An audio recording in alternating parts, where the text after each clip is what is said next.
భద్రాద్రి కొత్తగూడెం జిల్లా అశ్వారావుపేట మండల పరిధిలోని పేరాయిగూడెం గ్రామ పంచాయతీ మోడల్ కాలనీకి చెందిన 6 కుటుంబాలు బీఎస్పీ పార్టీని వీడి సిపిఎంఎల్ మాస్లైన్ ప్రజాపందా పార్టీలో చేరినట్లు సిపిఎంఎల్ మాస్లైన్ ప్రజాపందా జిల్లా నాయకులు గోకినపల్లి ప్రభాకర్ ఒక ప్రకటనలో తెలిపారు. బీఎస్పీ మండల అధ్యక్ష కార్యదర్శులు పొదిలి వెంకటేష్, కేశబోయిన శివ నాయకత్వంలో వై సీతారాములు, నాయని నాని, తెప్పల రాఘవ, బత్తిన గోపి 6 కుటుంబాలు సిపిఎంఎల్ మాస్లైన్ పార్టీలో జాయిన్ అవ్వడం జరిగిందని గోకినపల్లి ప్రభాకర్ తెలిపారు. ఈ సందర్భంగా సిపిఎంఎల్ మాస్లైన్ కొత్తగూడెం జిల్లా కార్యదర్శి కెచ్చెల రంగారెడ్డి పార్టీ కండువాలు కప్పి సాదరంగా పార్టీలోకి ఆహ్వానించారు. ఈ కార్యక్రమంలో సిపిఎంఎల్ మాస్లైన్ జిల్లా కార్యదర్శి వర్గ సభ్యులు అమర్లపూడి రాము, పార్టీ జిల్లా నాయకులు కంగాల కల్లయ్య, మండల కార్యదర్శి వాసం బుచ్చిరాజు తదితరులు పాల్గొన్నారు.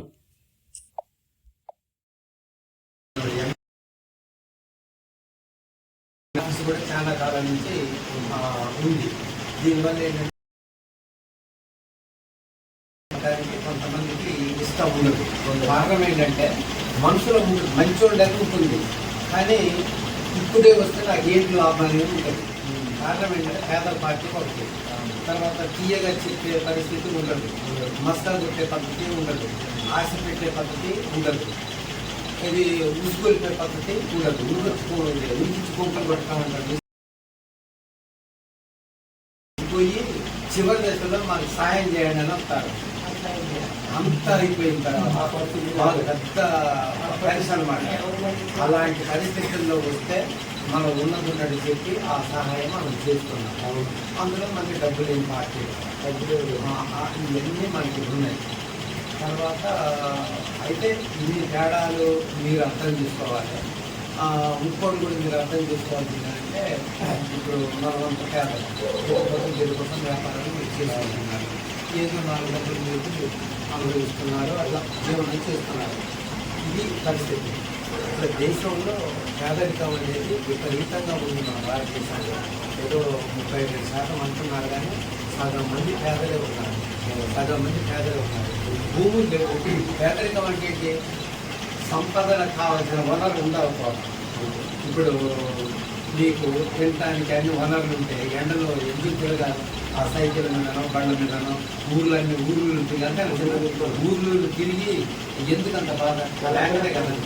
అంటే ఉద్యోగమైనా ఉండాలి, లేదా నీకు భూమి అయినా ఉండాలి. ఇలాంటి మౌలిక వసతులు ఉంటే నీకు గ్యారంటీ. అలాంటి గ్యారంటీ లేదు. తర్వాత భూమి నుండి పంటలు పండించిన వాడికి ఆదాయం రావటం లేదు, అప్పులు తీరటం లేదు, అప్పులు పెరిగిపోతున్నాయి, ఆత్మహత్యలు పెరిగిపోతున్నాయి, పెట్టుబడులు ఎక్కువ అవుతున్నాయి, పంటలు అమ్ముడుపోవటం లేదు. ఇలాంటి దీనమైన పరిస్థితి రైతుల్లో ఉంది. కొంతమంది పని దొరకటం లేదు. ఇలా 100 రోజుల పని అంటున్నారు, 300 చేశారు. ఆ 300 కూడా ఏదో వాళ్ళు కొలతలు కూడా పెడుతున్నారు. దాని ప్రకారం అయితే ఆ 300 ఇవాళ వెళ్ళిపోతాయి. మనం అందరం పోతే టీ రాదు. అది పరిస్థితి. అందుకని ఇలాంటి పరిస్థితి దేశంలో బాగా పేదరికంగా అంటున్నాయి. అందుకని మేమనేది ఏంటంటే, ఈ పేదరికం పోవాలి, నిరుద్యోగం పోవాలి, మనిషి బ్రతకటానికి గ్యారంటీ ఉండాలి. అది ఒక జీవన హక్కు, పేదవాడికి జీవించే హక్కు. అది మన రాజ్యాంగంలో ఉంది, మన ప్రజాస్వామ్యంలో ఉంది. కానీ అది అమలు జరగటం లేదు. అందుకనే చాలా ఇబ్బందులు పడాల్సినటువంటి పరిస్థితి ఉంది. అందుకని మేమనేది ఏంటంటే, ఎమ్మెల్యే పార్టీ ఈ మాసలైన పార్టీలో ఏంటంటే, వీటన్నిటి కారణం ఉపాధి లేకపోవటానికి, పేదరికం పెరగటానికి, ఉద్యోగం లేకపోవటానికి, భూమి లేకపోవటానికి, ఇల్లు లేకపోవటానికి, వీటన్నిటి కారణం ఏంటంటే, ఈ దేశాన్ని పరిపాలిస్తున్నటువంటి పాలకులు సక్రమమైనటువంటి పద్ధతుల్లో దీన్ని నడపకపోవటమే. వీళ్ళు నడిపేదల్లా కొద్దిమంది భూస్వాములకి, పెట్టుబడిదారులకి, ధనవంతులకు అనుకూలంగా వీళ్ళు పరిపాలన సాగిస్తున్నారు. మోడీ అంటాడు, నేను టీ అమ్ముకున్నాను, నేను పేదవాడిని, నాకు పేదలంటే బాగా ఇష్టం, నేను వాళ్ళ కోసం పాట పడుతున్నా అంటాడు. కానీ ఈ 10 సంవత్సరాల్లో తన పాట అంతా కూడా ఉన్నోళ్ళకే చేశాడు. వాళ్ళ ఆస్తులు చాలా పెరిగిపోయింది. ప్రపంచ కోటీశ్వరులు తలదన్నే విధానం పెరిగిపోయింది. పేదోళ్ళు మాత్రం పేదరికంలోనే ఉన్నారని చెప్పి మనకి లెక్కలు తెలియజేస్తాం. అట్లా ఈ పరిపాలించేవాడు పొదిలి వెంకటేష్ గారికి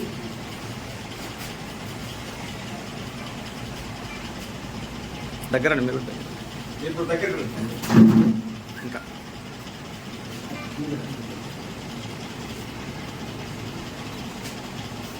కనపడుతుందా పేరు?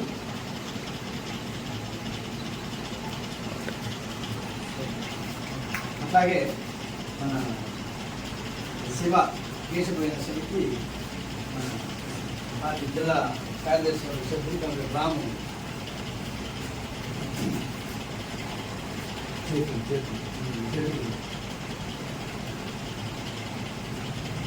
ఓకే. అట్లాగే కాబట్టి కళ్ళన్న మన పార్టీ జిల్లా నాయకుడు.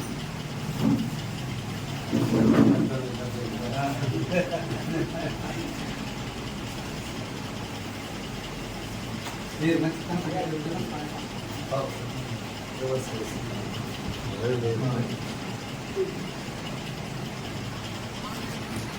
సరే మన గుజరాత్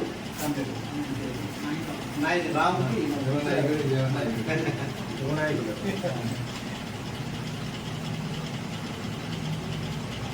మీరేం ధరవాల్సిన పని అయితే లేదు.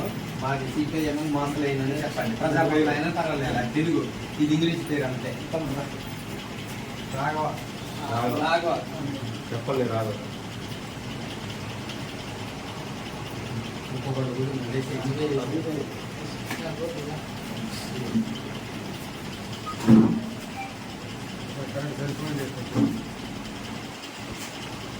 ఉన్న ఇయ్యాలే వచ్చినాయి జెండాలు హైదరాబాద్ నుంచి. నీ అదృష్టం. నిన్న సాయంత్రం వచ్చాయి, నేనే వచ్చేటప్పుడు తీసుకొని వచ్చేసి బాగానే కట్టుకుంటాను.